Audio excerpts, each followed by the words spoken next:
Assalamualaikum warahmatullahi wabarakatuh. Saudara-saudaraku sebangsa setanah air yang saya cintai, saya banggakan.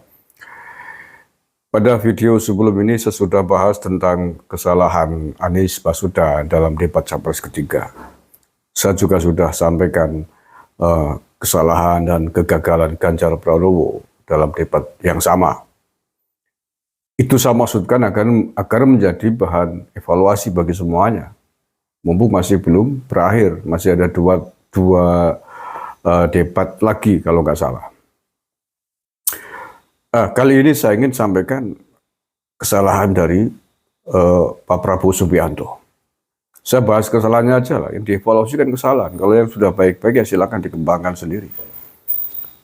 Yang salah ini yang menurut saya perlu dievaluasi semuanya. Loh ya, biar dievaluasi semuanya agar memperbaiki kemudian pada debat yang akan datang itu tidak terjadi lagi. Nah, kesalahan Pak Prabowo Subianto dalam debat Capres ketiga kemarin, menurut saya yang pertama terpancing dengan pertanyaan-pertanyaan yang mestinya tidak perlu dijawab dengan emosional.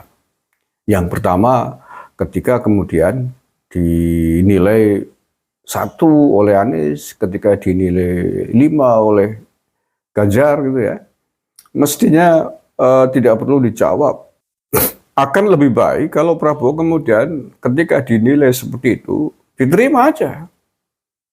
Terima kasih Pak Ganjar Pranowo atas nilai 5 yang Anda berikan kepada saya. Terima kasih Pak Anies Baswedan yang telah menilai 11 atas kinerja saya menjadi Menhan bersama Pak Jokowi. Tapi itu penilaian Anda. Rakyat belum tentu menilai seperti itu dengan saya. Pak Jokowi juga belum tentu menilai hal yang sama dengan nilai yang skornya rendah seperti panjenengan. Tapi saya terima kasih, itu akan menjadi evaluasi saya. Buktinya Pak Jokowi masih pakai saya sampai 5 tahun menjelang akhir jabatan. Nah, saya nggak tahu Pak Jokowi menilai berapa kepada Anies, kemudian dipecat di tengah jalan ketika menjadi Menteri Pendidikan. Saya kira jawaban itu lebih enak gitu ya, dan orang akan simpatik dengan legowo, menerima ketika dikritik, menerima ketika dinilai buruk sekalipun.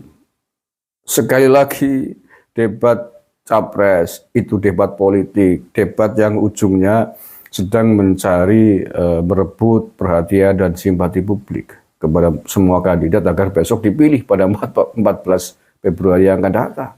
Jangan lupa itu semuanya ya, Pak Prabowo, Pak Anies, Pak Ganjar.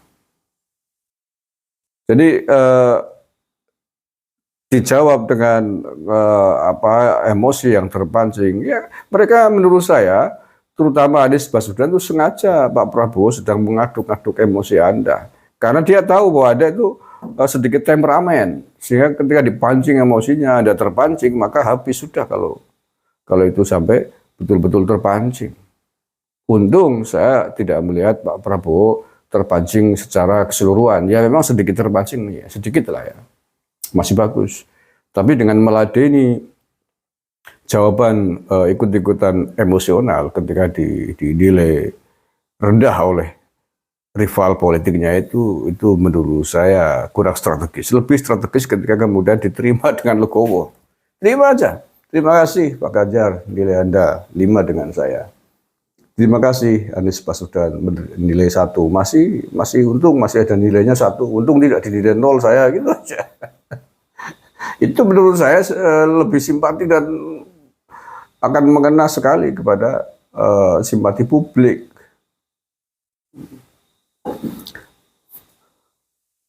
Yang kedua, kesalahan Pak Prabowo dalam debat itu, Pak Prabowo nampak ragu-ragu dan tidak mau berterus terang.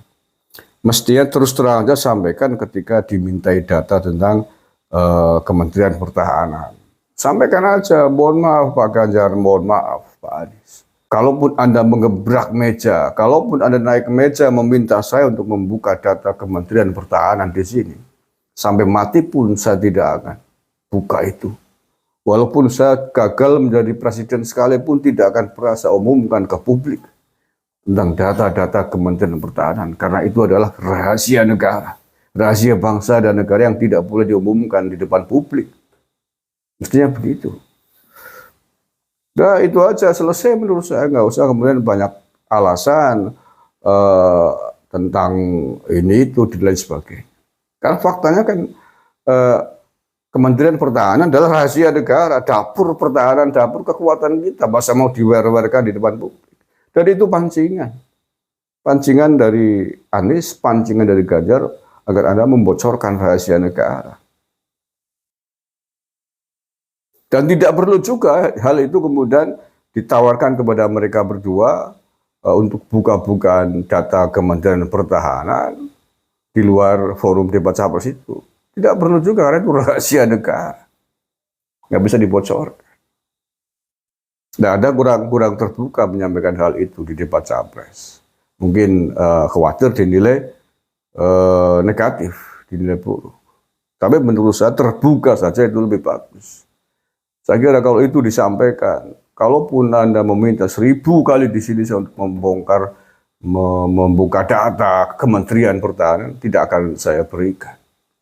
Ataupun walaupun seluruh gubernur, seluruh rakyat Indonesia memintanya, tidak akan pernah saya beberkan, karena itu rahasia negara. Nah, itu jujur, terbuka, dan tegas. Tapi ya kita maklumi, karena dalam situasi debat itu memang situasinya memang penuh aroma permusuhan. Sejak awal Anies Baswedan menyampaikan visi misi sudah langsung menyerang Prabowo. Dan nampaknya ibarat perang itu sudah tertembak telak emosinya atas pancingannya Anies Baswedan. Jadi menurut saya itu dua kesalahan yang dilakukan oleh Pak Prabowo. Yang pertama, dia terlalu banyak membela diri ketika dinilai rendah oleh Ganjar dan Anies. Yang kedua, tidak terbuka atas apa yang sebenarnya terjadi dengan kerahasiaan dari Kementerian Pertahanan. Kalau itu dibongkar, dibuka, menurut saya lebih bagus. Dan publik menjadi paham, oh ternyata bukan karena saya tidak bisa menjawab ini, tidak saya utarakan, tidak saya bongkar data ini, tapi karena itu memang menjadi bagian dari kerahasiaan sebuah negara yang tidak mungkin dibongkar di forum publik yang disyuting, disiarkan di media seluruh internasional. Dunia bisa melihat itu karena di live streaming di YouTube gitu ya. Itu kan bisa dilihat di mana.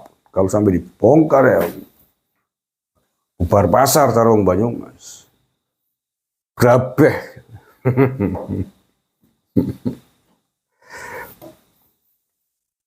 Yang ketiga, yang terakhir, kelemahan Pak Prabowo ya tadi terpancing, ikut terpancing emosinya. Ya walaupun tidak separah pada debat yang pertama.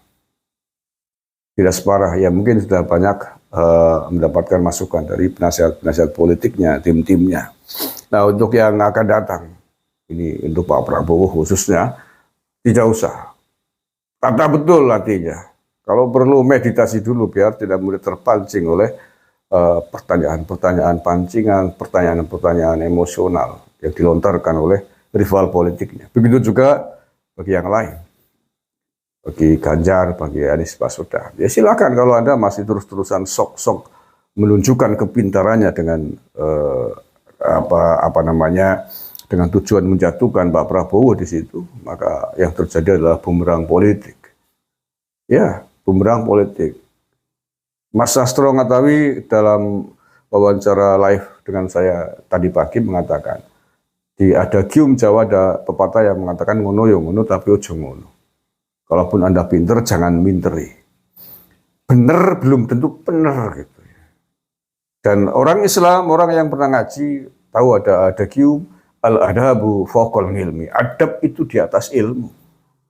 Tidak ada gunanya Anda pinter, benar, tapi tidak punya adab. Menyerang lawan Anda, menjatuhkan orang lain. Itu akan menjatuhkan martabat dan harga diri Anda. Dan dalam debat capres, itu adalah kegagalan dan kesalahan yang sangat fatal. Karena debat capres ini adalah debat politik. Yang ending poinnya tadi saya sudah sampaikan. Mencari simpatik, mencari menangguk simpati publik agar memilih kita, memilih capresnya masing-masing. Kalau Anda salah di situ, sudah. Walaupun Anda mungkin benar di situ, walaupun Anda mungkin kelihatan pintar, tapi ketika tidak dipilih, tidak memperoleh simpati publik, buat apa? Itu salah. Ini bukan debat cerdas cermat P4, yang memang endingnya adalah nilai yang diberikan oleh juri, nilai atas sebuah kebenaran akademik. Ini bukan. Ini nilai atas perasaan, atas simpati publik. Siapa yang pandai mengambil simpati publik, itu yang nilainya 100 dalam debat capres, debat politik ini. Terima kasih. Assalamualaikum warahmatullahi wabarakatuh.